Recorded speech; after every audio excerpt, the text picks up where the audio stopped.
Lecture 84 start करते हैं जी Kaif 1 FAR 1 का। कल आपको कोई क्वेश्चन होमवर्क में अलग नहीं दिया मैंने? चलो कर लिया था दोबारा। एग्जेक्टिव क्लब बैलेंस हो गई थी बैलेंस शीट।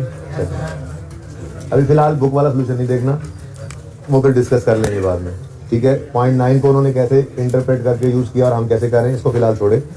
अच्छा जी, कोई बात नहीं है, आप इनकम में डाल दें। अच्छा जी, बात कर लेंगे इसके ऊपर, थोड़ा सा काबू तो कर लें। क्या हालात है वैसे इनकम एक्सपेंडिचर के? आप थोड़े बेहतर हो रहे हैं? आप बेहतर हो गए? 3 सवाल हो गए ना मेरी तरफ से, 3 मेरी तरफ से। मैंने क्लास में अभी 3 सवाल करवाए हैं, बाकी आप तो माशाल्लाह अभी बहुत सवाल करेंगे। अब जैसे संडे आ गया कल, और बैजा यार तेरी मेहरबानी को जगह पसंद कर ले यार, बिठा लो यार इसको कहीं पे यार। अच्छा जी, क्वेश्चन नंबर 12 ओपन करें बगैर कोई टाइम ज़ाया किए ये सवाल शुरू करते हैं। मेरा दिल ये है कि इस सवाल को करने के बाद मैं थोड़ी सी बात लाइफ मेंबरशिप पे कर लूँ, अल्लाह करे टाइम बच जाए, ठीक है। तो सवाल शुरू करते हैं। रिक्वायरमेंट है, रिक्वायरमेंट है, determine the amount of loss incurred by the club due to fraud committed by previous accountant. लो अभी अकाउंटेंट चूना लगा के चला गया, ठीक है। अब देखें, ये पहले ना सिंगल एंट्री के अंदर ये टॉपिक स्पेशली बड़ा फेवरेट था, उसका टेस्ट करता था, लेकिन इनकम एक्सपेंडिचर के अंदर भी ये टॉपिक टेस्ट हो सकता है, जैसे हुआ पड़ा इस सवाल के अंदर। कोई पुराना सवाल नहीं है, 17 के अंदर आया था सवाल। अच्छा चलें, तो ये कैसे निकालेंगे ये तो भूल ही जाए ना, आपकी रिक्वायरमेंट ये अलग से है। सारा सवाल हम वैसे करेंगे जैसे करते आए हैं, ठीक है। एंड पे फिर मैं आपको बताऊंगा कि शक है किस बात पे कि कैश में मिस अप्रोप्रिएशन हुई है, तो कैश के लेजर को जो हम जैसे आज तक बनाते हैं वैसे ही बनाएंगे, बस उसके अंदर एक छोटी सी एहतियात एंड पे कर लेंगे, ठीक है ना। तो फिर मैं आपको बताऊंगा कि रिक्वायरमेंट ए एड्रेस हुई है हमारी, यानी तब तक हमने बात नहीं करनी इसकी, ठीक है ना। बाकी इनकम एक्सपेंडिचर बनाना है और फाइनेंशियल पोजीशन बनानी है 31 दिसंबर 16 के लिए, ठीक है। और खैर से सब्सक्रिप्शन की इनकम के ऊपर अब थोड़ी बहुत पिटाई उसने शुरू कर देनी है आपकी, ठीक है। थोड़ी बहुत बात इसके ऊपर, और कुछ छोटे छोटे क्वेश्चन भी हैं, मैं वो भी आपको प्रैक्टिस करवाऊंगा। फिलहाल मेरा पिछले 3 दिन से फोकस सिर्फ इस बात पे था कि आपको ये सवाल काबू करना आ जाए, और तकरीबन 70% मार्क्स आपके अब इस सवाल के अंदर अब स्कोर हो सकते हैं। अब क्वेश्चन स्पेसिफिक कुछ एडजस्टमेंट्स हैं, कुछ चीज़ें हैं, कुछ कॉन्सेप्ट्स हैं जो रहते हैं इसके, तो अब हम अगले 3-4 दिन में बस इन्हीं को ही कवर कर रहे होंगे, ठीक है। बुनियाद हमारी अपनी जगह कायम रहेगी, उसी तरह से इनकम एक्सपेंडिचर बनेगा, उस तरह से बैलेंस शीट बनेगी, लेजर्स बनेंगे, सारे काम ऐसे ही होते रहेंगे, और हर रोज़ कोई ना कोई नई चीज़ हम सीखते चले जाएंगे। जैसे आज मिस अप्रोप्रिएशन की बात सीखेंगे हम, ठीक है। ओके, तो सवाल शुरू करने से पहले फिर पता तो लग ही गया हमें। अच्छा, गो थ्रू करना हो तो कर लें सवाल, एक नज़र डाल लेते हैं क्या कुछ गिवन है। Accountant of Layer Club was terminated on account of charges of fraud on 31 December 16 and Mr. Ahmad has been appointed in his place. Ahmad has gathered following information respect for the unit 31 December 16. Club has 3300 members. Membership fee 10,000 है per annum और fee payable by each member becomes due blah blah blah. ये point 1 सारे का सारा subscription से relate करता है और मेंबरशिप फी भी है इसके अंदर, ठीक है जी। तो जब सब्सक्रिप्शन और मेंबरशिप फी की बारी आएगी तो इस सवाल इस पॉइंट को हम देखेंगे। उसके बाद पॉइंट 2 में समरी ऑफ बैंक अकाउंट है। आज कैश बुक और बैंक स्टेटमेंट, कैश और बैंक इकट्ठा नहीं है भाई, ठीक है। तो समरी ऑफ बैंक अकाउंट ये गिवन है, बैंक अकाउंट की बात हो रही है, कल जैसा सवाल ही बन रहा है ना, ठीक है। बैंक अलग से दिया हुआ है, ओके। अच्छा जी, उसके बाद पॉइंट 3 में अमाउंट्स पेड फ्रॉम पेटी कैश, ये कैश की कुछ पेमेंट्स आ रही हैं, ठीक है। जरा गो थ्रू कर लेना सवाल को, अच्छा होता है सवाल शुरू करने से पहले। वैसे तो आपने करना ही ऐसे है हमेशा, ठीक है, 2 दफा सवाल पढ़ना है। मैं आपको बताऊं, मेरे हमारे उस्ताद जो है अभी भी हैं, अल्लाह उनकी उम्र बरकत दे, वो कहा करते थे हमें कि 3 दफा सवाल शुरू करने से पहले आपने 3 दफा सवाल पढ़ने से पहले आपने शुरू ही नहीं करना। तो मैंने तो आपको एक दफा का डिस्काउंट दे दिया, ठीक है। मैं तो कहता हूँ 2 दफा सवाल पढ़ो और फिर शुरू करो। यार ये इसी तरह बंद कर दो थोड़ी देर। अच्छा, आगे जी पॉइंट 4 में कहता है जी क्लब हैज अ टक शॉप, यानी कि इनकी ट्रेडिंग एक्टिविटी क्या है, टक शॉप, ओके। आज अलग से उसने रिक्वायरमेंट नहीं कही है ट्रेडिंग एक्टिविटी की, तो कोई मसला नहीं है, आज हम वर्किंग 1 इसको बना लेंगे, लेकिन रखेंगे इसको अलग ही, ठीक है ना। इनकम एक्सपेंडिचर का पार्ट नहीं बनाना आपने। पॉइंट 5 के अंदर फिक्स एसेट से रिलेटेड बातें हैं, और उसके बाद पॉइंट 6 में ओपनिंग क्लोजिंग कैश गिवन है, और पॉइंट 7 में कुछ और ओपनिंग क्लोजिंग गिवन है। तो मेरे ख्याल में सवाल में कोई इतना मसला नहीं है। जरा शुरू करते हैं, स्टार्ट वैसे ही लेंगे फॉर्मेट से। 1 मिनट है आप लोगों के पास भी और मेरे पास भी। लेयर क्लब, लेयर क्लब ही है ना नाम।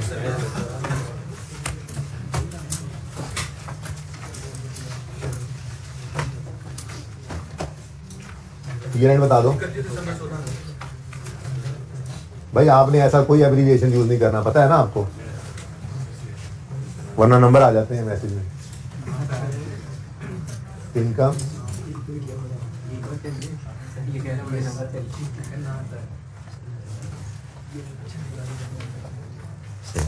1000 में करेंगे जी, रुपीज इन 1000।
अच्छा जी,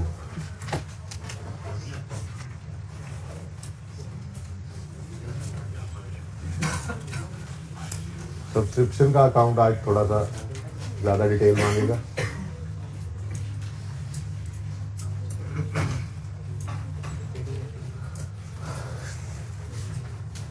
ये जगह भी खाली रहने दें, यहाँ पे सब्सक्रिप्शन की कैलकुलेशन ही करेंगे। अच्छा जी, अब जो ओपनिंग क्लोजिंग्स गिवन है उनको लिख लेते हैं, एंड से ही शुरू करते हैं। फिर 0.7 और 0.6। 0.6 के अंदर आपको कैश गिवन है, ओपनिंग भी और क्लोजिंग भी, ठीक है जी। कैश का अकाउंट तो लाजमी बनेगा और थोड़ी सी जगह भी इसको दे दीजिएगा।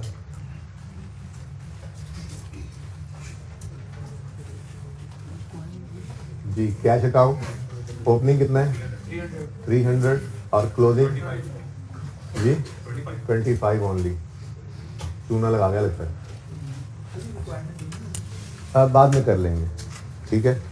बल्कि रिक्वायरमेंट ये नहीं डालेंगे ना, वहाँ पे सिर्फ लिख देंगे उसने भी तो रिक्वायरमेंट क्या कही है, बताओ कितना लॉस है, तो वहाँ लॉस लिख के रेफर कर देंगे ये वर्किंग। फिलहाल छोड़ो, रिक्वायरमेंट ये है ही नहीं मैंने का सवाल, ठीक। पॉइंट नंबर 8 है, क्रेडिटर्स हैं, रेंट है और स्टॉक है, ये 3 लेजर्स बना लेते हैं। नंबर 5 क्रेडिटर्स, ज़ाहिर टक शॉप के ही हो गए, बताएं ओपनिंग 2500, क्लोजिंग उसके बाद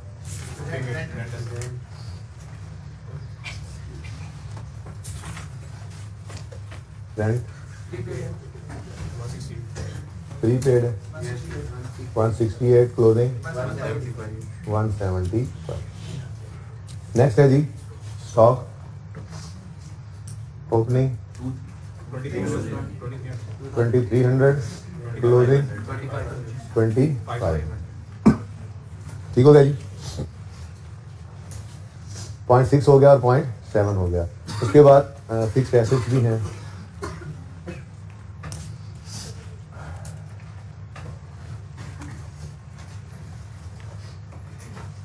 फिक्स्ड एसेट्स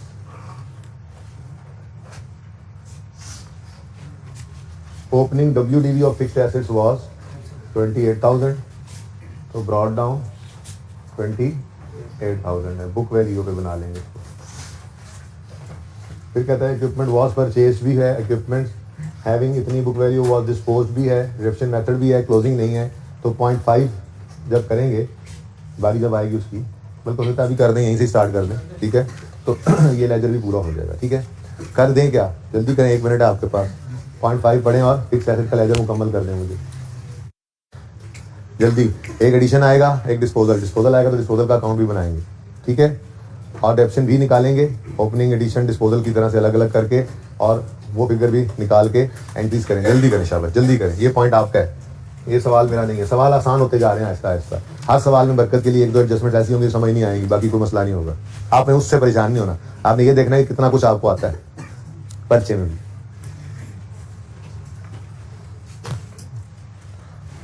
एक मिनट काफी नहीं? चलें, 1 मिनट जो दिया है वो अब से शुरू होता है। Adjustment 5, grey adjustment.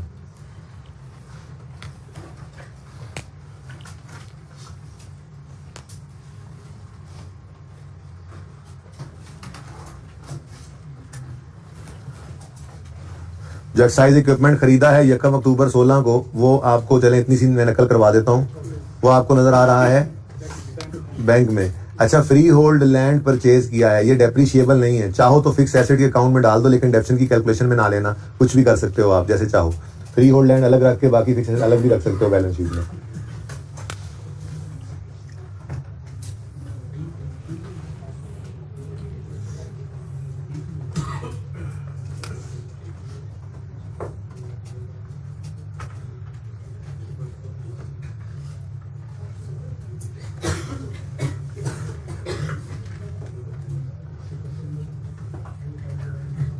ये ग्रे एडजस्टमेंट के साथ मैंने कुछ ग्रे इधर भी कर दिया है, ये आपने यूज कर लेना है इस अकाउंट के अंदर।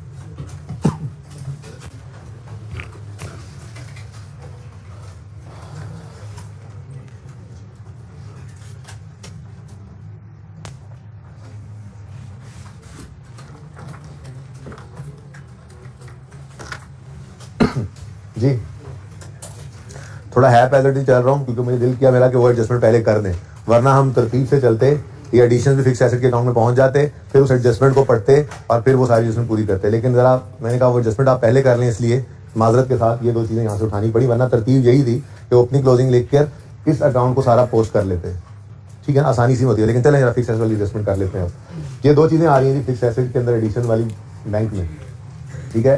फ्री होल्ड लैंड का मतलब है नॉन डेप्रिशिएबल। लीज होल्ड की बात की थी ना, एक आधी बार शायद को आया हो। लीज होल्ड लैंड कहते हैं, मैंने बात की थी, लीज होल्ड लैंड कहते हैं आपने मिसाल के तौर पे 50 साल की लीज पे गवर्नमेंट से एक लैंड ले ली, तो 50 साल की कोई अमाउंट पे की जाती है, तो 50 साल बाद वो लीज फिर रिन्यू होती है। तो ऐसी लैंड भी डेप्रिशिएट होती है 50 साल पे, ठीक है ना। तो आपके लिए लीज होल्ड लैंड जो है वो एक डेप्रिशिएबल एसेट बन जाता है। उससे फिर आपने, हाँ, ये वो वाली लीज नहीं है जो IFRS 16 FR 2 के अंदर है, इसलिए उसको छोड़ दें। Lease hold land is just like any other depreciable asset. बता दिया वजह, लीज होल्ड है ना, तो 50 साल 100 साल जितने मर्जी साल की लीज है, आखिर को वो खत्म तो होनी है। तो फिर जो अमाउंट आप उस गवर्नमेंट को पे करते हो ना उस लैंड को लीज पे लेने के लिए, वो आप स्ट्रेट लाइन मेथड पर ही नॉर्मली डेप्रिशिएट कर रहे होते हो। तो लीज होल्ड लैंड अगर हो तो वो डेप्रिशिएबल एसेट होता है, ठीक है ना। लेकिन ये कौन सा लैंड है? फ्री होल्ड लैंड, यानी ये वो लैंड है जो हमेशा हमारी मिल्कियत में रहेगा। खैर हमेशा हमेशा क्या मतलब, जब तक जिंदा है तब तक रहेगा। अच्छा, तो मरने के बाद वारसों का होगा। एनीवेज, तो ये फ्री होल्ड लैंड है, ये डेप्रिशिएबल एसेट नहीं होता। लेकिन एंट्री तो करनी है तो फिक्स एसेट ना, तो fix assets debit bank credit, ये क्या है जी? फ्री होल्ड लैंड, ठीक है ना। ये ब्लू से इसलिए लिख रहा हूँ, इसका डेट भी नहीं डाली मैंने क्योंकि इसको डेप्रिशिएट ही नहीं करेंगे इंशाल्लाह। इसीलिए तो इसकी खरीदने की डेट भी उसने नहीं बताई, नीचे इक्विपमेंट की डेट बताई भी हुई थी जी। 17,000 से फिक्स एसेट डेबिट और बैंक क्रेडिट, ठीक हो गया। वैसे हमारा ईयर 31 दिसंबर 16 है ना, तो ओपनिंग 1 जनवरी 16 पर है, ठीक है। लेकिन मैंने इसके साथ डेट ही नहीं डाली, कहीं आप भूल से इसको डेप्रिशिएट ना कर दें। कोई चाहे इसको अलग से बैलेंस शीट के अंदर जाके लिख दे लैंड और बाकी फिक्स एसेट अलग लिख दे, वो भी ठीक होगा, लेकिन ये ज़्यादा बेहतर लग रहा है मुझे। ठीक है, एक और एडिशन, एक्सरसाइज इक्विपमेंट खरीदा हमने और एक्सरसाइज इक्विपमेंट फिक्स एसेट के अंदर ही हमने किया डेबिट और बैंक कर दिया क्रेडिट। एक्सरसाइज इक्विपमेंट वैसे ही आपको समझाने की लिखा होना जरूरत नहीं थी। कितने का? 7350। ठीक है जी, बाकी आप देख लें। बाकी तो इस पॉइंट में मैंने कहा था सब्सक्रिप्शन है, इसमें आप देखें तो क्या है, deposit return of disposal of fix asset, हाँ ये डिस्पोजल के अमाउंट है, इसको भी ग्रे कर लेते हैं।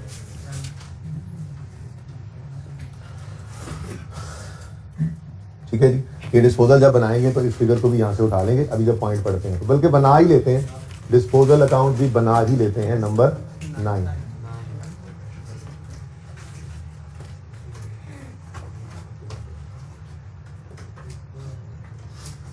जो भी चीज बिकेगी बता देगा वो। फिलहाल बैंक के अमाउंट तो आ गई ना, ताकि बैंक को तो जरा बता देना। ये तो दोनों हो गए थे। ठीक है जी, bank debit, disposal account credit, ऐसे ही करते आए हैं। ठीक है, कितने से? तो कैश फ्लो पहले करने के बड़े फायदे हो गए थे हमें इस टॉपिक से पहले। ठीक है ना, चलें जी। अब मेंबर सब्सक्रिप्शन है, इंश्योरेंस है, रेंट रेट, यूटिलिटीज है, कैश विड्रॉल है, पेमेंट्स है, रिपेयर मेंटेनेंस है, और कोई ऐसी चीज़ नहीं है जो फिक्स एसेट से रिलेट करती हो। अब मैं उस एडजस्टमेंट पे मूव कर सकता हूँ। वैसे मैंने आपको यार किया कि सही तरीका तो यही होता, ज़्यादा इजी भी लग रहा है कि पहले सारे डेबिट क्रेडिट को पोस्ट कर देते अकाउंट्स में, फिर एडजस्टमेंट्स पड़ते। लेकिन वैसे ही मेरा दिल कर पड़ा, मैंने कहा यार जरा वो एडजस्टमेंट कर दो, तो इसलिए मैं इस तरह से आया हूँ इस तरफ, वरना ऐसे ना आते जी। ओपनिंग WDV 28,000 है, लिख चुके हैं हम। फिर कहते हैं exercise equipment was purchase on क्या 7 है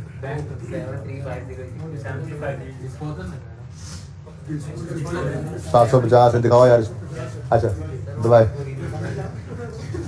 दवाई नहीं लिया इस, खैर है जी। Please, exercise equipment was purchase on जेकम अक्टूबर 16, 1/10/16। तो ये अक्टूबर नवंबर दिसंबर सिर्फ 3 महीने डेबिटेड होगा। ठीक है जी। आगे कहता है fix asset having opening book value of 800 was disposed of on 31 मार्च 16। अब 3 महीने की डेप्शन इसकी मजीद हमने चार्ज करना है। ठीक है, तो यहाँ पे कर लूँगा नंबर 10 WDV ऑफ डिस्पोजल निकाल लेते हैं। ठीक है, हमें भाई यहाँ चमक तो नहीं पड़ रही। अच्छा जी, 1 जनवरी 16 पर बुक वैल्यू हमें गिवन है सवाल के अंदर, डिस्पोजल की कितनी? 800। ठीक है जी, 800। और ये 31 मार्च 16 को बिक रहा है। और रिडक्शन मेथड शुक्र है स्ट्रेट लाइन है, स्ट्रेट लाइन नहीं है, वरना कॉस्ट निकालना पड़ती किसी तरह से। लेकिन उसने कहा है fix asset reduction 20% under reducing balance method. तो 800 इंटू 20% इंटू 3/12 जी 40 आ गया। और ये 760 बुक वैल्यू आ गई डेट ऑफ डिस्पोजल की। ठीक है जी, अब इसी बुक वैल्यू को हम ट्रांसफर करते हैं डिस्पोजल की डेट की। तो 31 मार्च 16 पर 760 को क्रेडिट करो एसेट अकाउंट से, डेबिट कर दो डिस्पोजल अकाउंट। ठीक है जी, ये डिस्पोजल हो गया। ये जी वर्किंग 10 से हमने निकाली है फिगर। ठीक है, तो फिक्स एसेट से, फिक्स एसेट के अकाउंट से, और बुक वैल्यू ही आ गई है। जब बुक वैल्यू आ गई तो क्यूमुलेशन का कोई सवाल ही पैदा नहीं होता। डेट्स लिखने की कोई जरूरत नहीं है, यहाँ पे लिखनी। ठीक है, अब एक्यूमुलेशन तो है नहीं, 760 वाली चीज 750 की बिकी है, तो सीधी बात है 10 रुपए का क्या आ गया, हमें लॉस आ गया। ठीक है, इसको ऊपर ही ले थोड़ी जगह नीचे से बैंक जी, 10 रुपए का लॉस आ गया ऑन डिस्पोजल। बैलेंसिंग फिगर जो कि आजकल इनकम एक्सपेंडिचर में जाने का रवाज है, पता है आपको। पहले ये प्रॉफिट एंड लॉस में जाया करती थी फिगर्स। ठीक है, तो ये तो लिख सकते हैं हम एक्सपेंसेस में फटाफट। Loss on disposal of fix asset, working number बताना था 9, 10 रुपए का एक्सपेंस लॉस। ठीक है जी, लग रहा है ऑनलाइन वालों को नजर आ रहा हो। वैसे मैंने लिखा है loss on disposal of fix asset 10। आप कोशिश करूंगा आगे जरा बड़ा लिखूँ। नेक्स्ट जी, ये हो गया जी खत्म। अब ये सब ये भी आपने पूरा करना था ना, तो रह गया यहाँ पे बस डेप्रिसिएशन को कैलकुलेट करके डालना। ठीक है जी, उसके लिए वर्किंग 11 कर देता हूँ मैं, ताकि 31 दिसंबर 16 पर कैरी डाउन निकल सके। नहीं निकाली डेप्शन, हद हो गई यार। कुछ बच्चे अब निकाल रहे हैं, हद हो गई यार, तुमने तो अकाउंट पूरा करना था। 5848। चलो चेक करते हैं। नंबर 11 वर्किंग है डेप्रीसिएशन एक्सपेंस। ये तो देखो भाई, ऑन ओपनिंग एक्सक्लूडिंग डिस्पोजल्स, याद है। अब मेथड रिड्यूसिंग बैलेंस है, तो opening book value of all में से 28,000 में से माइनस कर देना है opening book value of disposal यानी 800 को। कितने बजे ने 760 को कर दिया था? कोई भी नहीं है? अच्छा है, माशाल्लाह। तो इनटू 20%। बच्चे का पता होता है बंदे को, एक ने माना है 3 4 5 ने किया होगा। 5440। ठीक है, समझ आया। उसके बाद ऑन एडिशन। अच्छा, अब ये 17,000 पे ले लेंगे डेप्शन। 17,000 को डेप्शन करेंगे कितने? 20। 17,000 को नहीं करेंगे, क्यों? इसलिए अलग कलर से लिखा था, भूल ना जाना। ठीक है, तो सिर्फ इस 73.5 पकड़ो, 20% रेट लगाओ, लेकिन 3/12 कर देना जी, 368। उसके बाद ऑन डिस्पोजल, और दोबारा नहीं करना, बस वर्किंग 10 का रेफरेंस दे दो। 40 58। अभी आपने क्या कहा था थोड़ी देर पहले? यही कहा था उसमें। डेप्शन expense debit depreciation expense working 11 में निकालिए। कितने से? 5848 से। ठीक है जी, इधर देखो भाई, डेप्रीसिएशन एक्सपेंस डेबिट और एसेट को ही कर दिया क्रेडिट 5848। मैं तो कहता हूँ अब एंड पे बैलेंस क्या करना, कर ही दो इसको, जान चढ़ाओ इसको। 4574। ठीक है जी, ये क्लोजिंग यहाँ ले जाओ। नॉन करंट एसेट्स में यहाँ पे लिखो फिक्स्ड एसेट्स वर्किंग नंबर 8। कितना निकला जी? 742। ठीक है जी, तो ये कोई मुश्किल एडजस्टमेंट नहीं थी। अगर पर्चे में होती तो इसमें आपके मार्क्स इजीली आ सकते थे। कोई टेक्निकल काम नहीं किया। कंफ्यूजन हो सकती थी इस लैंड से। मैंने ये भी कह दिया कि वो अलग 17,000 लिखकर बाकी कोई लेकर जा सकते थे, लेकिन ये ज्यादा बेहतर है ना। फिक्स एसिड का ही लेजर बना लिया तो लैंड भी फिक्स एसिड ही। चलो जी, ऐसी बस बात में जरा मैं आ गया था, मैं 0.5 आपसे पहले करवा लिया। वापस चलें, अपनी रूटीन पे चलते हैं। ये ना सारे डेबिट्स क्रेडिट्स पहले लिख लेते हैं। तैयार है फिर? चलें। अच्छा, दिल तो कह रहा है 0.1 भी कर लेते हैं, लेकिन चलें फिलहाल इसको कर लेते हैं। Summary of bank account for the year is shown below. Opening balance है। अच्छा, ओपनिंग बैलेंस, अब फिर वही खतरे की बात आ गई ना कि हमें कहीं ओपनिंग जनरल फंड नजर नहीं आया, लेकिन बिजनेस चल रहा है। बिजनेस कह रहा हूँ, ऑर्गेनाइजेशन चल रही है पहले से। क्यों? ओपनिंग बैलेंसेस आ रहे हैं। ये ओपनिंग बैलेंस पड़ा हुआ है, और कितने ओपनिंग बैलेंसेस आए हैं, मतलब पहले से ऑर्गेनाइजेशन इन एग्जिस्टेंस है। ये कोई पहला साल नहीं है इसका। ठीक है, तो ओपनिंग जनरल फंड होना चाहिए था, सवाल में नजर नहीं आया है, इसलिए इसको ले जाओ। 3700.5 यहाँ पे लिख लो, ताकि ये बाद में भूले ना। 3700 ये इसलिए लिखवा देता हूँ ताकि भूले ना, चाहे बाद में वर्किंग अलग से करनी पड़े, ये जगह यहाँ पे कम पड़ जाए, ये लिखा हुआ कम से कम भूलता नहीं है। क्योंकि कल मैंने शायद लिखवाया था आपको, अगर पर्चे के अंदर बैंक इस तरह से दे दे कि ओपनिंग डेबिट्स क्रेडिट्स क्लोजिंग मौजूद हो, तो हम इसका लेजर बनाते ही नहीं है, टाइम बचा लेते हैं। तो ये तो आपके क्वेश्चन पेपर पे रह जाना है। ये ऐसे ही है जैसे वर्किंग 11 है तो ये वर्किंग 12, ये आपकी वर्किंग ऑलरेडी हुई पड़ी है, तो आप बस करते नहीं हो, इसको यूज कर लेते हो। तो फिर जब सारे लेजर इधर पड़े होते हैं तो आप भूल जाते हो कि ये भी आपका एक लेजर था जो आपके क्वेश्चन पेपर पे पड़ा है। तो इसलिए मैं साथ ही स्टार्ट में लिखवा देता हूँ, इसको ओपनिंग में वहां पे लिख लो, क्योंकि ये कॉमन एरर है जो बच्चे कर जाते हैं। ठीक है, ठीक हो गया जी। अब कैश डिपॉजिटेड इनटू बैंक, इसकी क्या एंट्री होगी? बैंक डेबिट कैश क्रेडिट, कल एंट्री करवाई थी। ठीक है, तो बैंक डेबिट कैश क्रेडिट, यहाँ पे लिख दोगे बैंक, उधर लिखा हुआ है कैश। कितना भाई?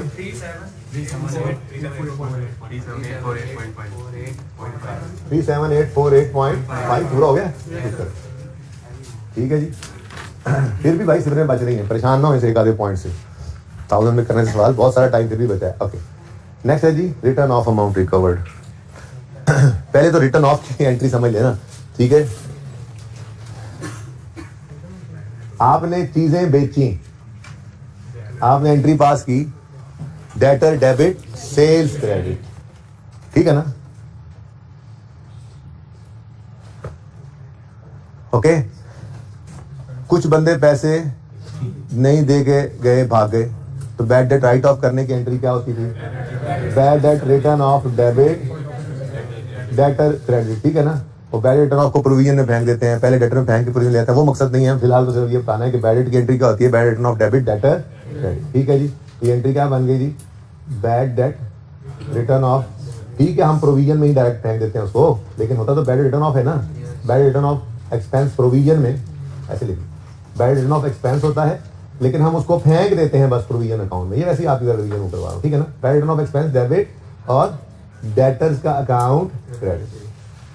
ठीक है, अच्छा अब वो पता है हमारी आदत क्या, हमने कोई नया कुछ पढ़ना नहीं होता, हम तो पढ़े हुए को यूज करते हैं।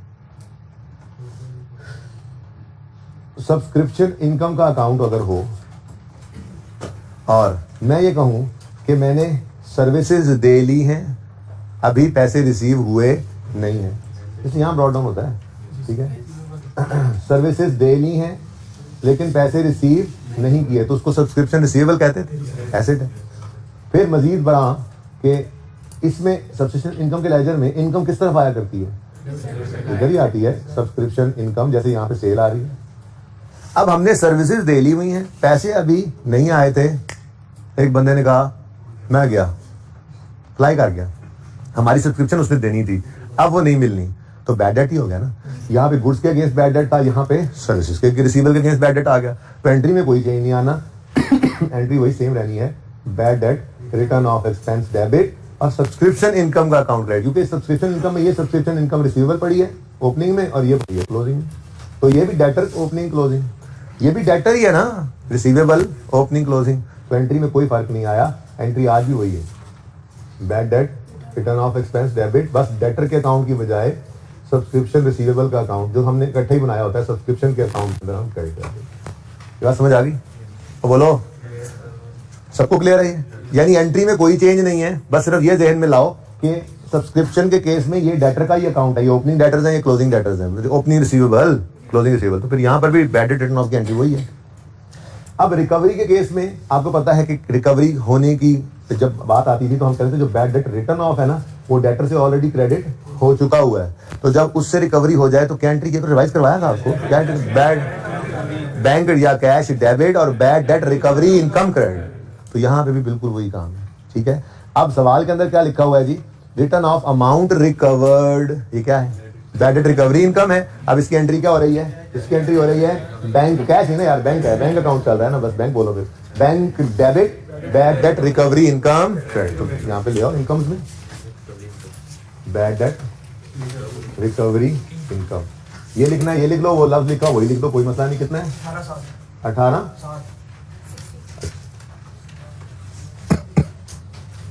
समझ आ गई?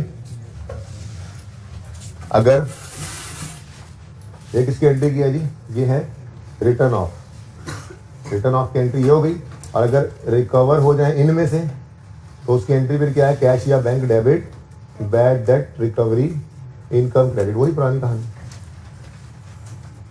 ठीक है, ये हो चुका। Member subscription received directly in bank account, अच्छा लगता है फिर कुछ कैश में भी आई होगी अगर वो यूं कह रहा है तो।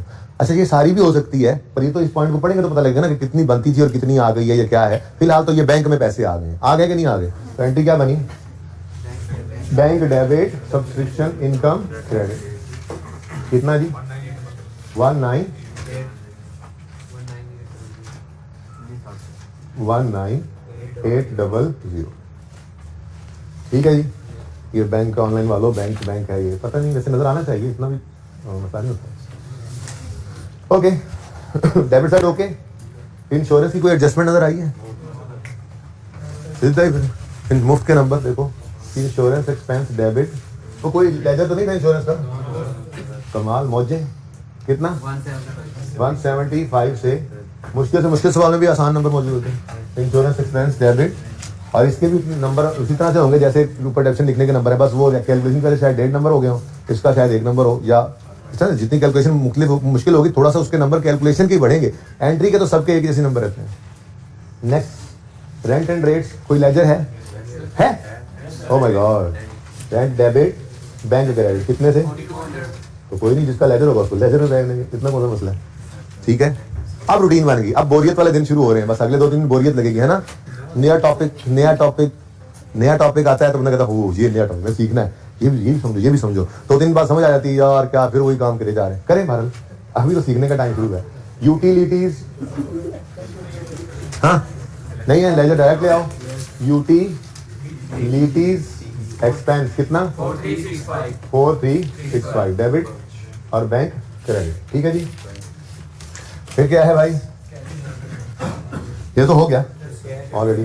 Cash withdrawal from bank, drawings कल ही बता दिया था। आप देखो ना, एक बार जो सवाल हम करते हैं ना, उसकी बातें यहाँ फिर अगले सवालों में यूज होने लग जाती हैं। ये वो 70-80% सवाल, 70% कह लो चलो कम अज कम, ये वो सवाल होता है जो आप देखें हर सवाल के अंदर ना कुछ चीजें रूटीन के अंदर रिपीट हो रही होती हैं हर बार, और कुछ थोड़ी सी चीजें जो है वो नहीं आती हैं। तो जो हर बार रिपीट हो रही होती हैं उनके अंदर गलती ना करने वाले पास हो जाते हैं, क्योंकि जो मुश्किल होती है तो सबके लिए नहीं होती हैं, ठीक है ना, सही है जी। तो कैश विदड्रॉल फ्रॉम बैंक की एंट्री है कैश डेबिट, तो बैंक से पैसे निकल भी सकते हैं, बैंक से पैसे आ भी सकते हैं जी। 61 बस एग्जैक्ट, बड़ी एग्जैक्ट फिगर आई। बैंक 6120 स्मार्टू करके लिखा, जगह ना कम पड़ गई। नेक्स्ट पेमेंट, तो आज ने खुद ही कह दिया, तंग आ गया, उसने कहा मैं परचेजेस भी लिखूं तो ये तो पेमेंट तो क्रेडिटर्स कर ही देते हैं, मैं लिख ही देता हूँ। चलो कोई बात नहीं, अच्छी बात। क्रेडिट डेबिट बैंक क्रेडिट कितने थे भाई, 18155, ये तो कल वाली फिगर जैसा लग रहा है मुझे लग रहा है। चले छोड़े, सेम तो नहीं गई। रिपेयर का कोई अकाउंट है, डायरेक्ट ले जाओ, repair maintenance expense debit bank credit same है। मैंने 2 दफा किया था सवाल हर रोज, मैंने रिपेयर एंड मेंटेनेंस लिख लेना, लिखना हो तो मैंने रिपेयर एक्सपेंस लिख दिया भाई। मैंने इसके बाद भी सवाल करना है ना जाके गुलबर्ग में, मुझे तो याद हो ही जाना था 700। यानी कि आप भी अगर क्लास वर्क वाला सवाल होमवर्क में जाके पहले करें और फिर होमवर्क करें तो आपका भी टॉपिक ऐसे ही तैयार हो जाएगा जैसे मेरा तैयार होता है अगले दिन, है ना। कोशिश करेंगे ना इंशाल्लाह। ये एक्साइज इक्विपमेंट हो गया है, ये क्लोजिंग ले जाओ, गलती हुई तो बात तब की तब देखेंगे। फिलहाल ले जाओ करंट एसेट्स में बैंक अकाउंट 5894, ठीक हो गया जी।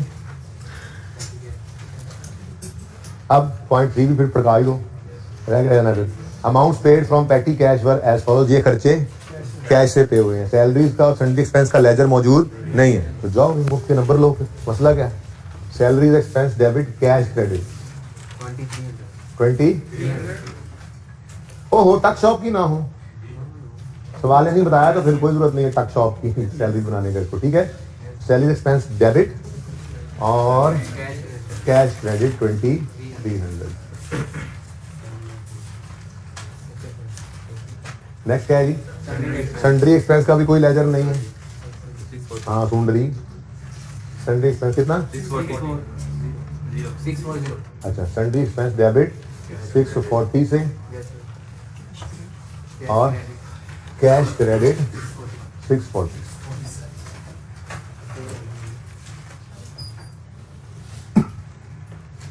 मेरे ख्याल में ऐसे लग रहा है मजाक ही हो रहा है, सवाल थोड़ी हो रहा है, ऐसे ही है ना। अभी तक कैट तक भी ऐसे ही रहेगा यार, कोई नहीं। एडजस्टमेंट थोड़ी सी मुश्किल है अंग्रेजी के अंदर, लेकिन सब्सक्रिप्शन की इतनी प्रैक्टिस करवाई ही नहीं हुई कि मैं आपको ये पहले करवाता। थोड़ी सी प्रैक्टिस की हुई होती तो जैसे ये सवाल मैं करवा दूंगा तो अगली बार ऐसी कोई एडजस्टमेंट आई सिक्सटीन तो फिर मैं ऐसे ही कहूँगा जैसे फिक्स एसेट के बारे में कहा, जल्दी करो 2 मिनट में करो, आप खुद ही कर लोगे इंशाल्लाह। जरा चेक कर लें कौन सा पॉइंट रह गया। पॉइंट 4 को भी देख लेते हैं और फिर सब्सक्रिप्शन पे एंड पे चलते हैं। पॉइंट 4 में कहता है क्लब हैज अ टक shop which earns a profit margin of 20% of sales. All sales of tuck shop are made on cash. जैसे ही ये वाली बात देखो ना, कल वाले काम क्वेश्चन मार्क लगा लिया करो, ठीक है। तो कहने का मतलब ये है कि कैश कितने गया, कैश डेबिट और सेल्स क्रेडिट होनी है, ठीक है।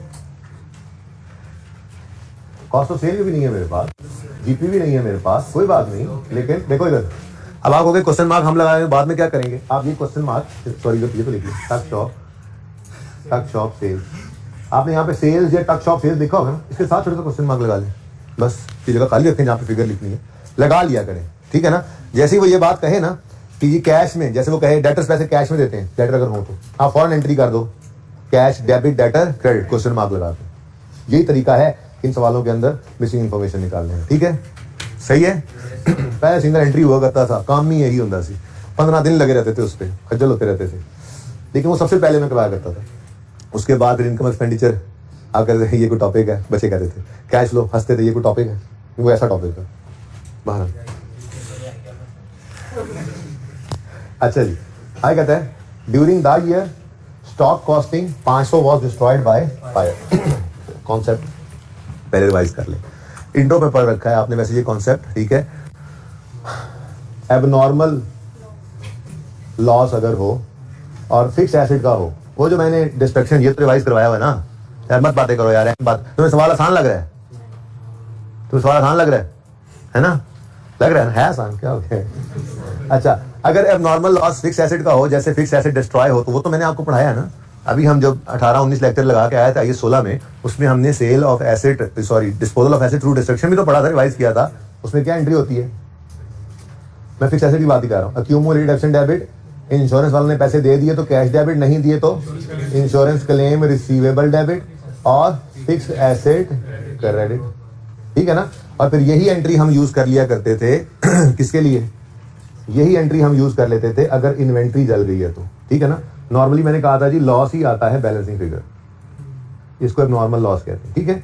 अब जब ये एंट्री हमने इन्वेंट्री के लिए यूज करनी है, तो इन्वेंट्री के केस में एक्यूमुलेटेड डेप्रिसिएशन का वजूद ही कोई नहीं होता, पहला चेंज तो आ जाता था ये, ठीक है। और दूसरा, फिक्स एसेट नहीं जला, इन्वेंट्री जली है, तो कम बिजनेस से क्या हुआ, इन्वेंट्री। तो यही एंट्री है एबनॉर्मल लॉस ऑफ इन्वेंट्री की। एबनॉर्मल लॉस फिक्स एसेट का था, तो जो एंट्री थी वही एबनॉर्मल लॉस ऑफ इन्वेंट्री की एंट्री बन गई। बस एक्यूमुलेटेड डेप्ट को उठा दो, क्योंकि ये डेप्टेबल एसेट नहीं है, और फिक्स एसेट की बजाय क्या गया है बिजनेस से, इन्वेंट्री। समझ में आया कि नहीं आया समझ? चलो फिर ये एंट्री कर लेते हैं। यहाँ पे कहाँ पे करें, यहाँ पे जगह है, वर्किंग 12 कर लेते हैं।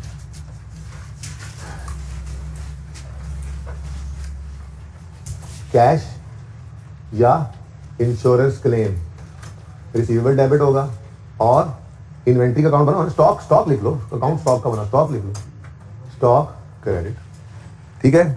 एक्यूमुलेटेड डेप्शन है नहीं, बैलेंस फिगर गेन लॉस की आएगी, ठीक है। अब पढ़ लो, during the year stock costing 500 was destroyed by fire. जो स्टॉक जला है उसकी कॉस्ट क्या है, 500, ठीक है। अब हम सारा बैंक अकाउंट पढ़ा है, कहीं पे कोई इंश्योरेंस क्लेम का जिक्र आया, सारा कैश क्या, कैश की पेमेंट, हाँ नहीं, देखो इंश्योरेंस पे हो रही है, रिसीव कुछ नहीं हो रहा, ये इंश्योरेंस प्रीमियम है। पता नहीं फिर अभी उन्होंने माना नहीं क्लेम को, या जो भी है, हमारी इन्वेंट्री जली है, लेकिन पूरे सवाल में कोई जिक्र नहीं है कि इंश्योरेंस वालों ने कोई पैसे पा दिए हैं, तो ठीक है। ये इंश्योरेंस पे हो रही है, प्रीमियम पे हो रहा है, ये रिसीव नहीं हो रही। डेबिट साइड पे अमाउंट आती तो मैं कहता कि लो इंश्योरेंस क्लेम आ, इंश्योरेंस वालों से पैसे आ गए हैं, तो बैंक डेबिट कर देते, या इस सवाल में यहाँ पे लिख देता कि इंश्योरेंस वालों ने कह दिया है कि इतने पैसे हम देंगे, तो रिसीवेबल भी लिख देते। लेकिन ना तो को पैसे आए हैं, ना ही कोई उन्होंने हामी भरी है, तो फिर ये 500 का 500 क्या हो गया, लॉस हो गया, ठीक है जी। ये लॉस बैलेंसिंग फिगर निकली है, आजकल रवाज आपको पता है इनकम एक्सपेंडिचर में चीजें जाती हैं, ठीक है। तो 500 का 500 क्या हो गया, लॉस, ठीक है। रिवीजन हो गई, चलो अब लॉस इनकम एक्सपेंडिचर के अंदर एक बात सुनो, वैसे ये स्टॉक कौन सा था, टक शॉप का था, तो ले इधर भी जाओ तो गड़बड़ तो कोई नहीं, आंसर सही हो जाएगा, लेकिन सही बोले तो इस लॉस को यहाँ पे आना चाहिए, यहाँ पे आना चाहिए बिल्कुल। तो एंट्री क्या बन गई, loss due to fire, abnormal loss लिख लो बस, abnormal loss of stock. Working number वो एंट्री का ही रेफर कर दो ना, 12 कितना 5, ठीक है जी।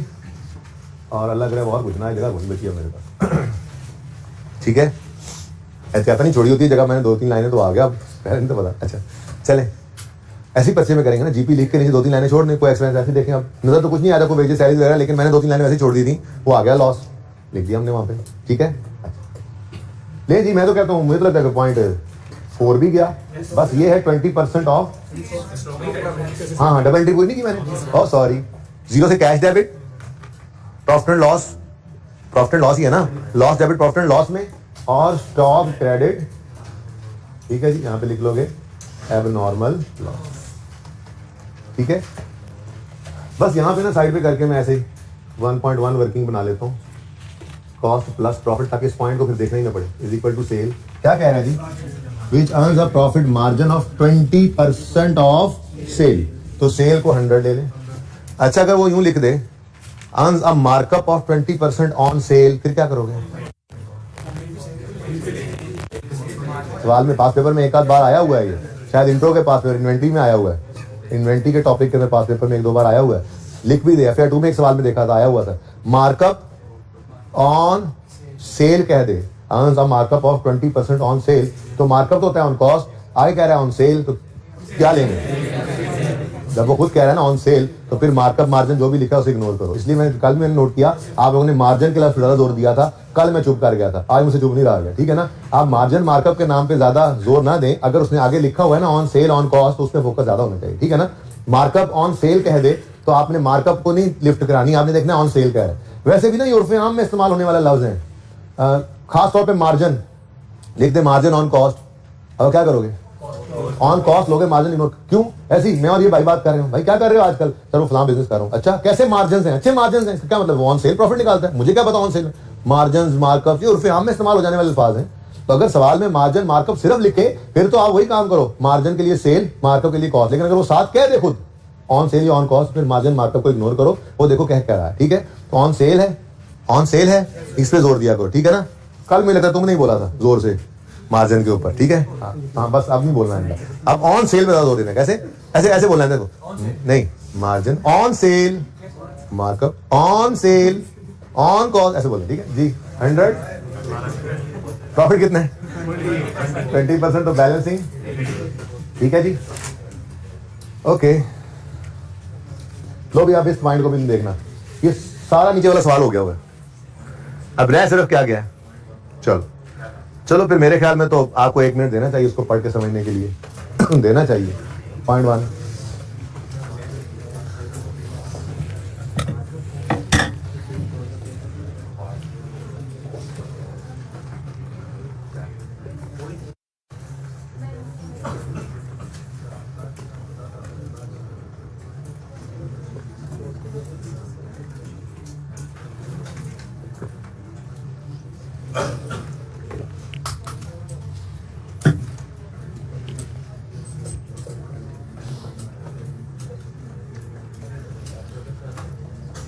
हाँ जी, कुछ पल्ले पड़ रहा है?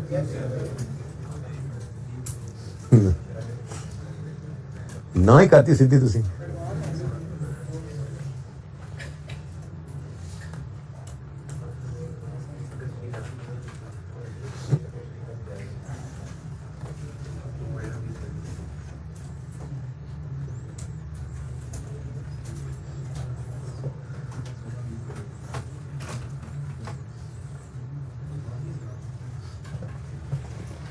अच्छा जी, इधर ही काम चलाएं पहले जितना हो सके।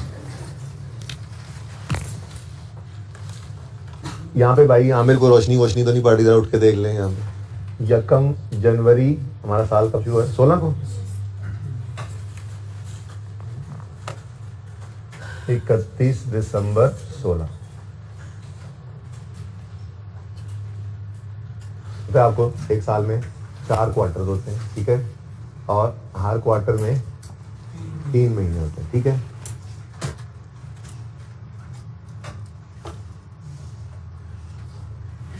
जनवरी, फरवरी, मार्च,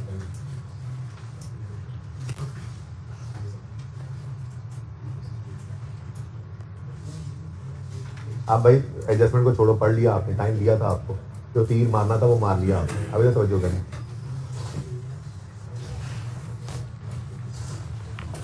पढ़ते हैं सवाल। Club has 3300 member and membership fee is 10,000 per annum. The fee is payable by each member becomes due on first day of quarter, the fee received. अच्छा, मेंबरशिप फी वो सब्सक्रिप्शन फी को कह रहा है। अच्छा, कभी कभी ऐसा भी हो सकता है सवाल के अंदर कि वो मेंबरशिप फी अलग दे दे वंस और सब्सक्रिप्शन फी अलग दे दे वो पीरियोडिकली, ठीक है ना। तो फिर वो दोनों अलग अलग इनकम होंगी। फिलहाल तो ये मेंबरशिप फी ही है, सब्सक्रिप्शन फी बेसिकली इसको कह देंगे, ठीक है। अब वो कहता है, जो कहता है उसको छोड़ो, मैं पहले मेरी कहानी सुनो। एक बंदा हमारे पास आया 1 जनवरी को और उसने कहा कि आप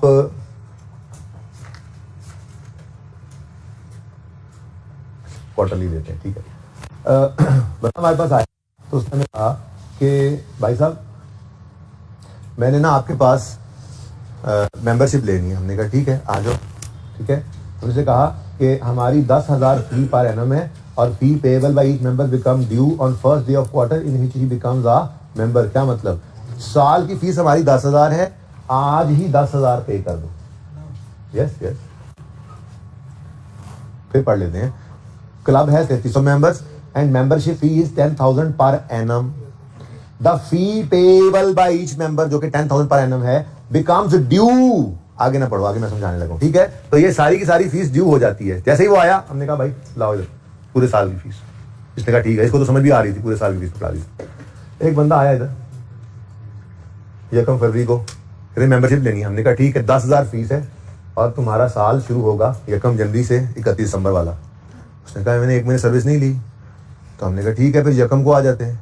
हमने कहा ये ज्यादती है। हमने कहा फिर यकम मार्च को आ जाना, हम इतने वेले नहीं हैं। अगर आज ही मेंबरशिप लेनी है तो तुम्हारा क्वार्टर जो इस वक्त रनिंग क्वार्टर है उसके स्टार्ट से ही शुरू होगा, यानी हर साल तुम्हें फिर यकम जनवरी को फीस देनी पड़ा करेगी और तुम्हारा साल यकम जनवरी से 31 दिसंबर तक चला करेगा। यानी तुम यकम फरवरी को भी मेंबर बन रहे हो ना, तो फीस तुमने पूरे साल की देनी। ऐसा होता है, ठीक है। कोई बंदा आया यकम मार्च को, हमने कहा मेंबरशिप, हमने कहा 10,000।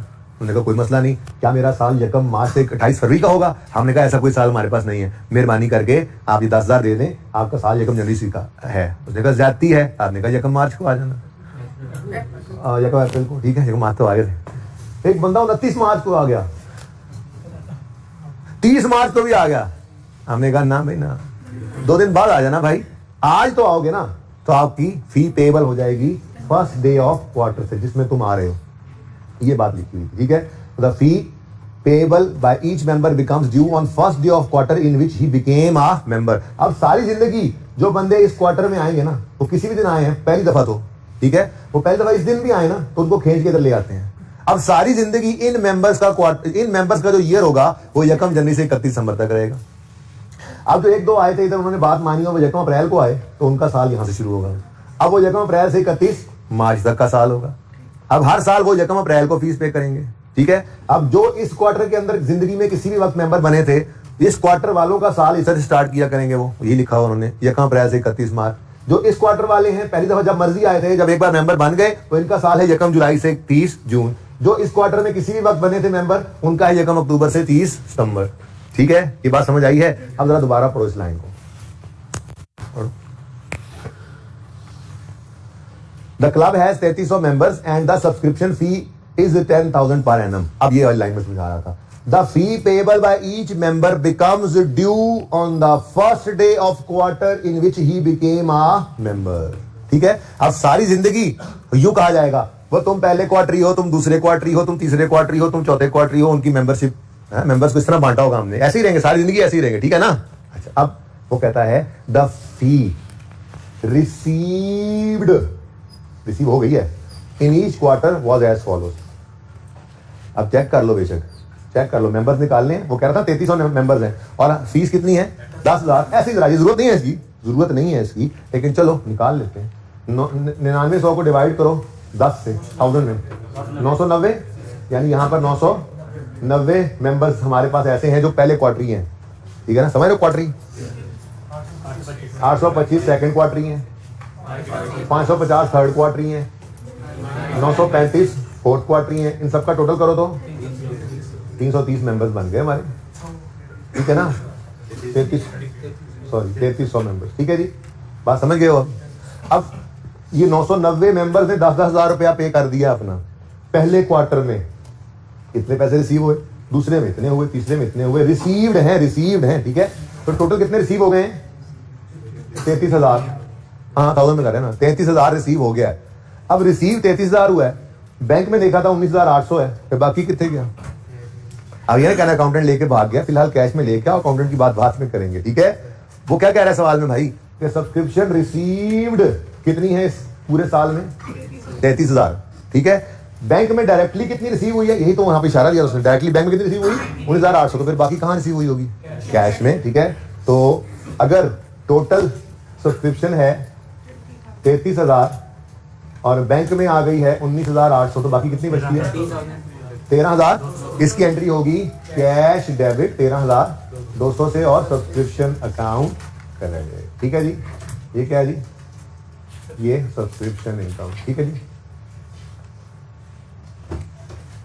सही है। ये तो होगी बात खत्म। अब अगली बात शुरू करते हैं। यहां तक को मसला है तो बताएं। सही है और सही है।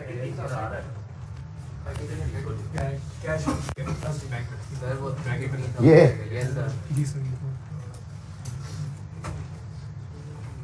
हेलो यार, हेलो यार, हेलो।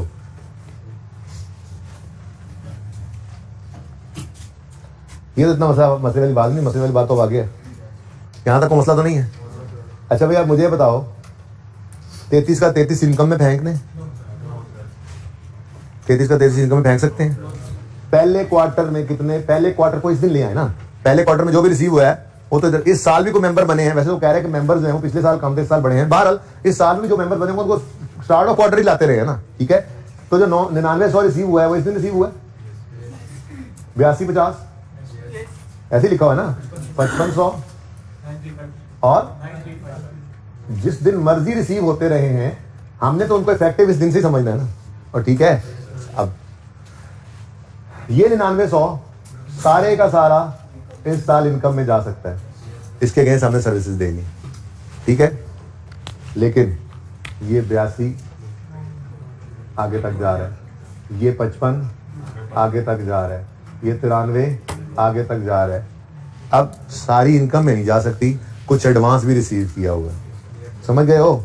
अब एडवांस निकालने के लिए मेरे ख्याल में आपके पास कोई इतना मसला नहीं है क्लोजिंग में एडवांस निकालना, मेरे ख्याल में आप निकाल सकते हैं। ट्राई तो करें। ये एडजस्टमेंट मुश्किल थी, लेकिन ये इसलिए मुश्किल लग रही है कि मैंने अभी तक सब्सक्रिप्शन में आपको इतना उलझाया ही नहीं था, मेरा सिर्फ फोकस चल रहा था। अभी आज मैं आपको होमवर्क के अंदर सब्सक्रिप्शन के भी छोटे छोटे सवाल दूंगा जो इसी बुक के अंदर स्टार्ट में मौजूद हैं, जो छेड़े नहीं थे, ठीक है ना। तो वो प्रैक्टिस भी आप शुरू करते हैं। ये जब सब्सक्रिप्शन की थोड़ी सी प्रैक्टिस कर लेंगे तो ये भी आपको आसान लगने लगेगी। जिसमें अभी तो 3 दिन सिर्फ सवाल संभाला है मैंने, अब सवाल समझ चुके आपने, देख लिया, मिनटों में सवाल हो जाता है। अब ऐसे ही हर रोज एक नया काम करते जाएंगे। 11,820 कह रहे हैं कुछ बच्चे, 825 कह रहे हैं। चलो ये ट्राई करते हैं। मैं यहाँ पे ना वर्किंग 3 की जगह छोड़ी हुई थी, यहाँ पे मैं क्लोजिंग एडवांस निकालने लगा हूँ। अब इधर देखें, यह देखें 9900 में से कुछ भी एडवांस नहीं निकला। मानते हो ये बात? 9900 को लिखने की जरूरत कुछ नहीं कर रहा, लेकिन आपकी तसल्ली के लिए मैं यहाँ पे लिख रहा हूँ। इधर देखो कि 9900 में से कितने महीने एडवांस हैं। आपने कहा जी कोई भी एडवांस नहीं है, सारा ही इनकम में चला गया। मैंने कहा अच्छा, इसका मतलब यहाँ पे 0 आता है, ठीक है, वैसे ही है।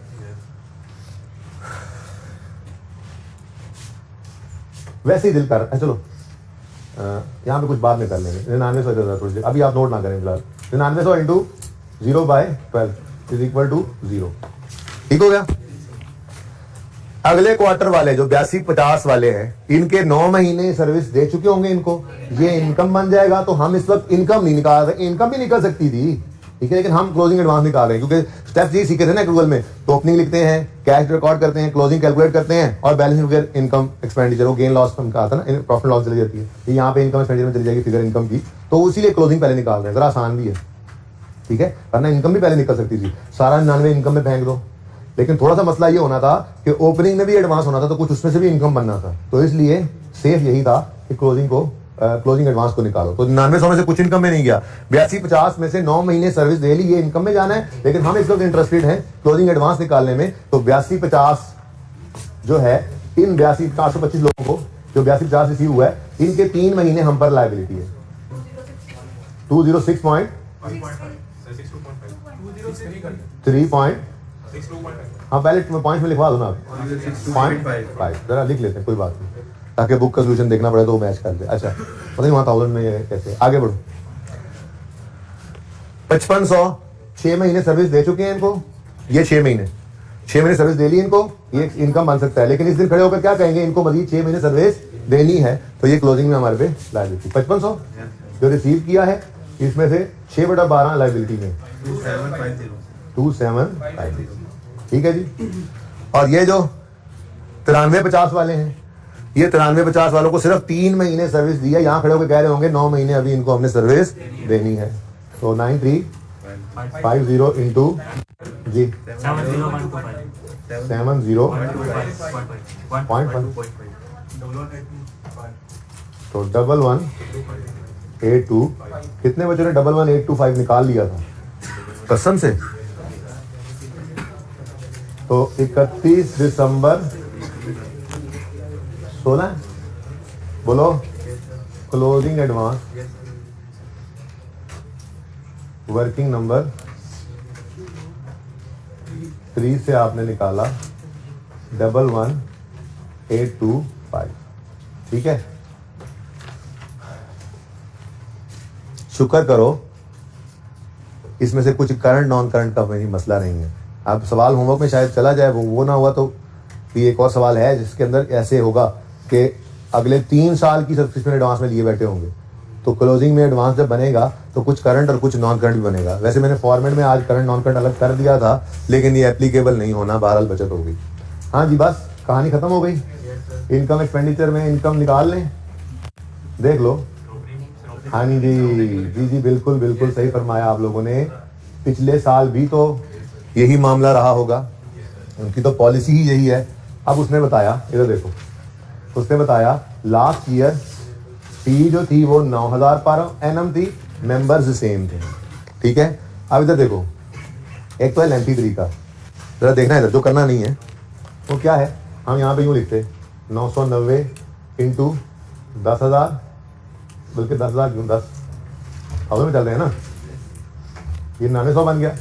ऐसे ही हम 825 इंटू 10, फिर 550 इंटू 10, फिर 935 इंटू 10 करके हम कहते ये हमने निकाला है। अब हम कहते चलो चलो ओपनिंग एडवांस निकालते हैं, और फिर हम ओपनिंग एडवांस निकालने के लिए इसी तरह से मेंबर सेम है, हम यूँ लिखते 990 इंटू 9000 जो आता हो 0/12, 825 इंटू 9000 यानी 9 जो आंसर आता है उसको 3/12 करते, 550 मेंबर्स इंटू 9000 जो आंसर आता है उसको 6/12 करते, और 935 इंटू 9000 और उसको 9/12 करते, तो हमारा ओपनिंग एडवांस निकलते। यानी कि पिछले साल के एंड पे खड़े होकर क्लोजिंग एडवांस जैसे निकालते, वही साल का ओपनिंग एडवांस होना था ना।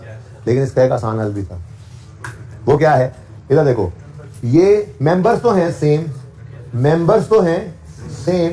अगर यहां पे मैं करूं भी तो क्या करूंगा, 990 इंटू 9, 825 इंटू 9, 550 इंटू 9, सब चीजें बाकी सेम रहनी है, बटे भी सेम रहने हैं। फर्क सिर्फ किसका पड़ना है, 9 और 10 का। यही चेंज आया ना, सिर्फ सब्सक्रिप्शन बदली है। तो सुकून से कह लो ये 10 मेंबर्स का है, ये 10,000 के हिसाब से सब्सक्रिप्शन है, तो 9,000 के हिसाब से क्या बनेगी, वही गिवन अमाउंट वाला फॉर्मूला।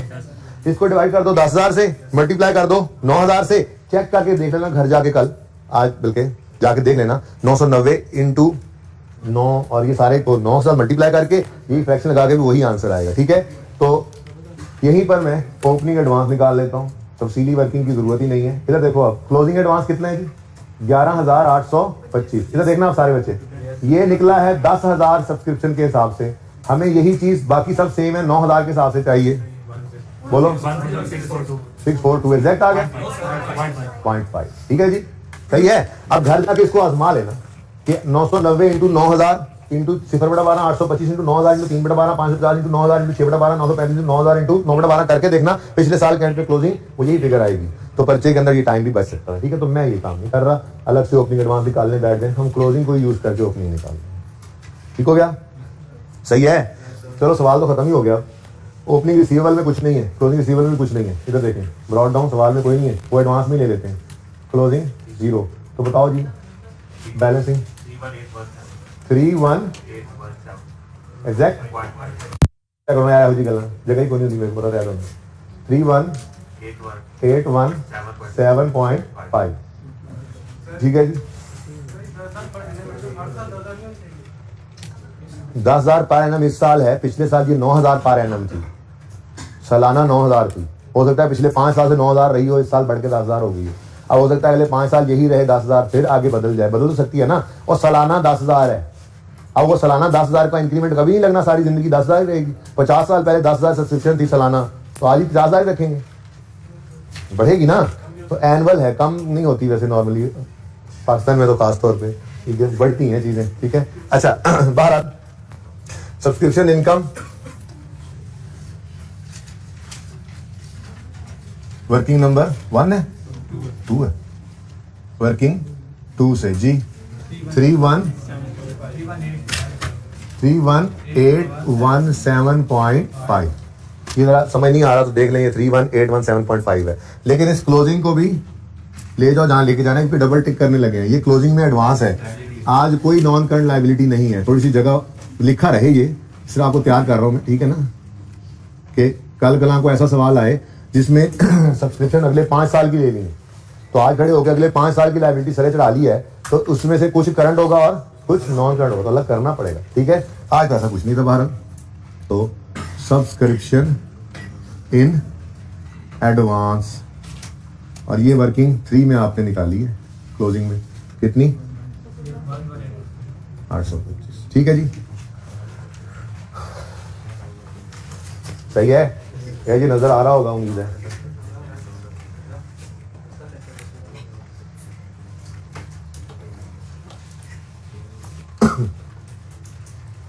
ओके, मुकम्मल हो गया जी, 11,825 मुकम्मल हो गया जी, ये काम मुकम्मल हो गया सारा, सब्सक्रिप्शन अकाउंट ओके है, 3 भी ओके है, चले आगे। अच्छा, कैश में ना आपने कैश में आपने कुछ भी बैलेंसिंग नहीं निकालना आज, क्योंकि हमें शक है कि अकाउंटेंट फ्रॉड कर गया, ठीक है, बात समझिए। आज शक है ना, जिस चीज पे शक है उसने हाथ लगाया, बैंक का तो स्टेटमेंट आ गई, बैंक स्टेटमेंट सामने बनी हुई है, ठीक है, तो सब कुछ हुआ है, तो अब कैश ही अप्रोप्रिएट हो सकता है नॉर्मली, ठीक है। अकाउंटेंट ने कैश भी चूना लगाया है, ये शक है हमें। जब हमें शक होगा ना, तो हम कैश के अकाउंट में से, कैश के अकाउंट में कुछ भी क्वेश्चन मार्क जो है ना, बैलेंसिंग निकालना, सारी चीजें कहीं ना कहीं से निकाल कर लेके आनी है, और फिर चेक करके देखना ये बैलेंस हो रहा है या नहीं हो रहा। अगर नहीं हो रहा होगा और इधर वजन पड़ रहा होगा तो फिर चूना लग गया था, ठीक है। इसलिए इसको फिलहाल छोड़ दें, क्रेडिटर्स के अकाउंट की तरफ आए, इसमें परचेजेज आएंगे 18,985, इसको कहाँ लेके जाया करते हैं, स्टॉक में, तो 18,985। देखो मैंने आपको कहा था नॉर्मल 4 चीजें, ओपनिंग, परचेज, क्लोजिंग और कॉस्ट ऑफ सेल। एब नॉर्मेलिटी होगी तो सवाल खुद बताएगा, आज सवाल ने खुद बताई हुई थी नॉर्मेलिटी, नॉर्मल लॉस, ठीक है ना। तो कॉस्ट ऑफ सेल बैलेंसिंग निकाल दो, 18,285, ये 18,285 इधर आ जाएगा, 18,285 माइनस के साथ वर्किंग नंबर 6 है। अच्छा, अब ये क्योंकि कंप्लीट हो गए दोनों, तो इनकी क्लोजिंग पहुंचा दो, ये ना हो भूल जाओ आप, ठीक है। तो ये 333 लाइबिलिटीज में 333, लेकिन ये सवाल में गिवन था, आपने नहीं निकाला इसलिए वर्किंग का रेफरेंस नाम। और ये स्टॉक क्लोजिंग 2500, ये भी सवाल में गिवन था स्टॉक, लेकिन नंबर है इसके, बैलेंस शीट में पहुंचाओगे जो भी फिगर 2500, ठीक है जी। ये अकाउंट हो गए, रेंट को भी कर दो अब, एक्सपेंस 4193, ये एक्सपेंस इनकम एक्सपेंडिचर चला जाएगा, ये 175 का एसेट है, प्रीपेड रेंट है, बैलेंस शीट में चला जाएगा, ठीक है। तो 4193 कौन सा एक्सपेंस है, रेंट एक्सपेंस। कौन सी वर्किंग में निकाला है आपने, वर्किंग 7 में, ठीक है। 4193 और प्रीपेड रेंट के नाम से करंट एसेट्स में कितना, 175, ठीक है जी। ये एंट्री हो चुकी, ये वर्किंग यूज हो चुकी, ये अकाउंट तो हम कर भी चुके हैं, ये भी हो चुका है, डेबिशन भी पहुंच चुकी है, तो अब रह यही कैश गया। अब कैश में ना आपने, क्योंकि आपको शक है इसलिए आपने बैलेंसिंग ये निकालने की ट्राई नहीं करनी, ठीक है ना। वैसे बैलेंसिंग इस तरफ निकलना ही नहीं है फिलहाल, लेकिन कोई क्वेश्चन मार्क इसमें नहीं छोड़ना। उसूल की बात क्या है, शक है ना, तो कोई क्वेश्चन मार्क इसमें आपने नहीं छोड़ना, ठीक है। इसका मतलब सेल ऑफ टक शॉप कहीं ना कहीं और से निकाल के लाएंगे, वो निकल सकती है भाई, कॉस्ट निकल आई है, मार्कअप मार्जिन मौजूद है, सेल यहीं पे निकाल दो। गिवन अमाउंट है 18,285, गिवन अमाउंट क्या है जी, कॉस्ट है, गिवन अमाउंट की परसेंटेज 80 है, हमें चाहिए सेल, परसेंटेज 100 है, सेल बताओ 22,856.2 एग्जैक्ट लिखना जरा, ताकि आपको वहां पे सोल्यूशन मैच हो सके, ठीक है। तो ये हो गया जी, ये 22,856.25, ये एंट्री पड़ गई, बोलो कैश डेबिट सेल क्रेडिट। चलो इसको भी निकाल दो, 0.25, 500 माइनस करो, 4071.25 इधर ले आओ, ठीक है जी। ये है जी ट्रेडिंग एक्टिविटी, लिख लो या जो भी लिखना हो। वर्किंग नंबर आज वर्किंग है ये भी 407.25। अब रह गया सिर्फ कैश पे डबल टिक नहीं लगा। अब जरा चेक करो, अगर तो ये बैलेंस हो, सुनो बड़ी अहम बात है, डेबिट और क्रेडिट इक्वल हुआ और बैलेंस हो गया, क्योंकि हमने कोई क्वेश्चन मार्क तो छोड़ा नहीं है। सब तो सुनो एक बार, मत करो टोटल सब, सुनो सबसे अहम बात हो रही है। अगर डेबिट और क्रेडिट साइड बराबर हो गई, हमने कोई क्वेश्चन मार्क इसमें नहीं छोड़ा, तो हम कहेंगे यार आपने उसकी नीयत पे शक किया, अकाउंटेंट आप उसको निकाल भी दिया, उसने 1 रुपया नहीं खुर्द बुर्द किया। और अगर ऐसा ना हुआ और बैलेंसिंग फिगर इस तरफ आ गई, तो फिर वो क्या होगा, फिर वो लेके उड़ाएगा ये वाले पैसे, ठीक है, क्योंकि बाकी सब कुछ तो हम कहीं ना कहीं और से कैलकुलेट करके लाए। अगर चेक करो बैलेंसिंग फिगर किस तरफ आ रही है, इधर ही नहीं आ रही, इधर ही आ रही है 166। बस इतने से पैसे लेके गया बस बेचारा, 1600 रुपए 16 लाख रुपए लगा चूना। इस चूने का नाम है जी मिस अप्रोप्रिएशन एक्सपेंस। बैलेंसिंग आपने निकाला है, ठीक है। तो सब कुछ आसपास से कैलकुलेट किया आपने, बैलेंसिंग फिर चेक किया। अगर बेटा इधर कुछ भी ना आता, बैलेंस हो जाता ये लेजर, हम क्या कहते हैं कि नहीं जी उसने कोई भी, हमेशा वो आपसे ये सवाल के अंदर अगर इस तरह पूछेगा ना मिस अप्रोप्रिएशन निकालो, तो वो यूं लिखेगा कि calculate misappropriation if any. आज ऐसा कुछ लिखा हो, determine the amount of loss incurred by club due to fraud. यार उसने तो कह ही दिया, वैसे कहना नहीं चाहिए, वो कहता नहीं है नॉर्मली, ठीक है। वो यूं कहेगा कि determine the fraud if any, determine the amount of fraud if any, यानी कि आप चेक करो, होता है उस सवाल में भी, ठीक है, लेकिन चेक करना होता है पहले, ठीक है। लो भाई ये भी लॉस है, इसकी एंट्री इधर देखो। अगर एबनॉर्मल लॉस हो और एबनॉर्मल लॉस हो जाए कैश का, इसी एंट्री को यूज करूंगा मैं। कैश डेफिसिट नहीं होता, बाकी सब वैसे ही, इन्वेंट्री की बजाय कैश गया है, बस अल्लाह अल्लाह खैर चल रहा। तो हम तो कुछ नया नहीं सीखते, आपको पता ही है, ठीक है। इन्वेंट्री एबनॉर्मल लॉस हुई तो डेबिट लॉस होगा, ठीक है। अब ये एंट्री यहां पे कर लेते हैं, यहां मतलब जगह नहीं बची, यहां पे कर लेते हैं। वर्किंग नंबर कौन सा है, 13 बनेगी। इधर देखो वर्किंग 13, कैश या इंश्योरेंस क्लेम रिसीवेबल डेबिट और कैश अकाउंट ही क्रेडिट हो गया। कितने पैसे ले उड़ा, 1662.75, ये लिख दिया हमने कैश अकाउंट में 1662.75। सवाल में कहीं पे ये बताया कि कैश इंश्योरेंस वाले ने कोई दे दिया है, तो फिर सारे का सारा क्या है, मिस अप्रोप्रिएशन लॉस कहो, एबनॉर्मल लॉस कहो, आपकी मर्जी है, ठीक है। लेकिन जाना इसने इनकम एंड एक्सपेंडिचर अकाउंट में होता है, ठीक है जी। तो 1662.75 से लॉस, मिस अप्रोप्रिएशन लॉस या एक्सपेंस।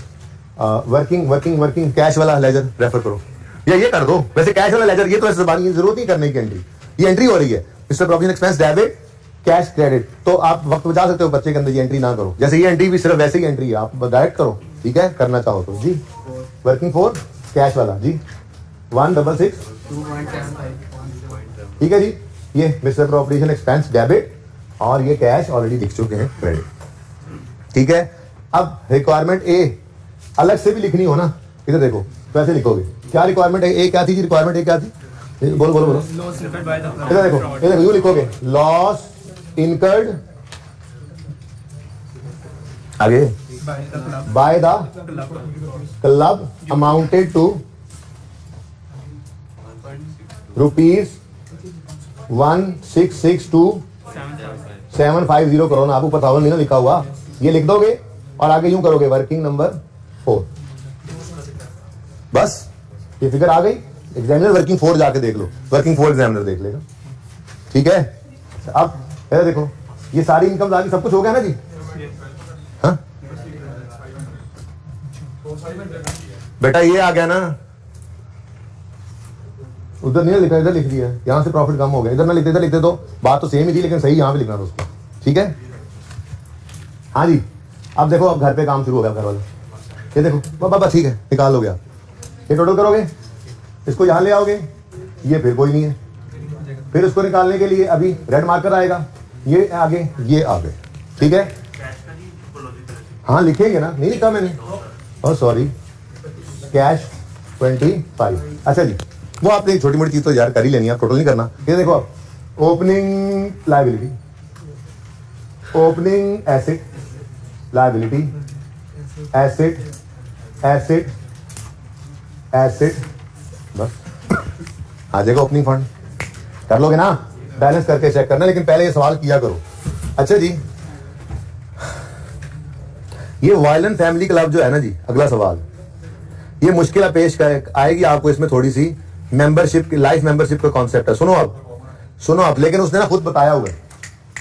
लाइफ मेंबरशिप पता है क्या होती है? लाइफ मेंबरशिप होती है कि आप आज इकट्ठे कुछ पैसे दे दो, आप लाइफ टाइम आप मेंबर बन जाओगे, पैसे दोबारा नहीं लेंगे। तो उसके लिए वो कोई ना कोई बेसिस बताता है। सवाल में उसने बताई हुई है कि जी स्कीम इंट्रोड्यूस की गई है जिसके अंदर लाइफ मेंबरशिप क्रेडिट कर देते हैं हम लाइफ मेंबरशिप फंड में, लायबिलिटी बना लेते हैं जब रिसीव करते हैं अपॉन रिसीट, ठीक है, और then transfer to income equally over 10 years, फिर 10 साल में उसको इनकम बना लेते हैं, ठीक है। 10 साल बाद वो जिंदा रह भी जाए तो फिर हम कुछ नहीं करते, बस जैसे फुली डेफिसिट एसिड यूज किए जाते हैं बंदा, वैसे ही ये मेंबर भी 90 साल में छोटी टेक के आ रहा था, मैंने लाइफ मेंबरशिप ली थी, ठीक है, 50 साल पहले ली थी, 10 साल सिर्फ पैसे, एक बार पैसे दिए तो उसके बाद ऐसे हो जाता है, कभी कभी कोई मेंबर गले पड़ जाता है, कोई बात नहीं, आपने 10 साल के ऊपर पॉलिसी रखी हुई है, लायबिलिटी बनाकर लाइक गवर्नमेंट ग्रांट उसको इनकम, ठीक है ना। तो ये इंशाल्लाह आप कर लोगे। एक तो इसको ट्राई करना है आपने जी 13। दूसरा, कभी ऐसा भी हो सकता है कि अच्छा यार, इसकी बजाय ना, ट्रायल वाले सवाल की बजाय आप सी व्यू क्लब वाला सवाल देखो कौन सा है। 13 तो हो गया ना होमवर्क, ये 9, ये बड़ा खूबसूरत सवाल है, इसके अंदर ओपनिंग क्लोजिंग कोई भी नहीं गिवन, एक बात। दूसरी बात, ये इसका पहला साल है, 2 बातें। तीसरी बात, इसमें सब्सक्रिप्शन 3 साल के एडवांस पकड़ लिया इन्होंने। तो ये 2 सवाल आपने ट्राई करने हैं, होपफुली एक तो मैंने लाजमी करवाना है, दोनों ना करवाए तो होमवर्क के अंदर पास पेपर ये 9 है, सी व्यू, और दूसरा है वायलेंस नहीं, वायलेन है, वायलेंट फैमिली क्लब, ये दोनों अटेम्प्ट कीजिएगा। और कुछ सवाल दूं या? अच्छा सुनो, आखिरी बात सुनो, करेक्शन ऑफ एरर के 5 सवाल, 13, 14, 15, 16, 17 पास पेपर के, और 3 सवाल फिक्स एसिड के, 2 हैंड आउट में थे और तीसरा वो टेस्ट में आया था। ये 8 सवाल करेक्शन ऑफ एरर के कर लेना, 13, 14, 15, 16, 17 और 3 सवाल फिक्स एसिड वाले, ठीक है। IS 1 में पास पेपर मैं लिख के भी भेज दूंगा, ठीक है, लिख देगा, सुन लो ना, फिर भी सुन लो, पास पेपर 1 और 2 दो ही हैं सिमुलेटेड के, वो करने हैं, और क्वेश्चन बैंक 5 और 6 कर लेना है IS 1 का। IS 8 में जितने सवाल मैंने करवाए हैं वो सारे करने हैं, इन सब के MCQs भी करने हैं। 1 या 2 टॉपिक्स में पिछले भी ऐड करूंगा, लेकिन ये 3 तो टर्म टेस्ट में हैं ही, इनको तैयार कीजिए अच्छे तरीके से संडे में। अल्लाह हाफिज।